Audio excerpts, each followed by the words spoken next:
शरद पवारांच्या 85व्या वाढदिवसाच्या निमित्तानं उपमुख्यमंत्री अजित पवारांनी शरद पवारांची दिल्लीत भेट घेतली। या भेटीचं भाजप आणि शिवसेनेकडून स्वागत करण्यात आलेलं आहे। काका पुतण्याच्या मनोमिलनाचा नवा अध्याय सुरू झाल्याचं बोललं जातंय। शरद पवार अजितदादा एकत्र आले तर अभिनंदन करू असं शिरसाटांनी म्हटलेलं आहे। तर भेट झाली म्हणजे नवीन घडतंय असं नाही असं मुनगंटीवारांनी म्हटलं।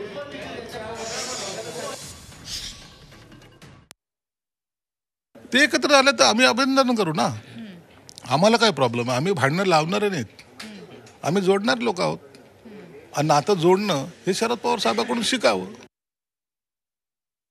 शरद पवार साहेबांना आज वाढदिवसाच्या निमित्ताने अजितदादा भेट घेत। मीही शरद पवार साहेबांचं अभिष्ट चिंतन करतो, ते शतायू व्हावेत, त्यांच्या अनुभवाचा मार्गदर्शन हे सकारात्मक दृष्टिकोनातून त्यांच्या पक्षाच्याही कार्यकर्त्यांना व्हावं आणि राज्यालाही व्हावं। पण भेट झाली म्हणजे काहीतरी आता नवीन घडताय असं होणार नाही। हा, एक गोष्ट भविष्यात घडू शकते की शरद पवार साहेबांसोबत असणाऱ्या लोकांना शरद पवार साहेब आता म्हणू शकतात, हेही होऊ शकतं असं म्हणतोय। शक्यता की ठीक आहे, आता एक पवार आहे, आता दुसऱ्या पवाराला सहकार्य करा असं म्हणण्याची शक्यता नाकारता येत नाही।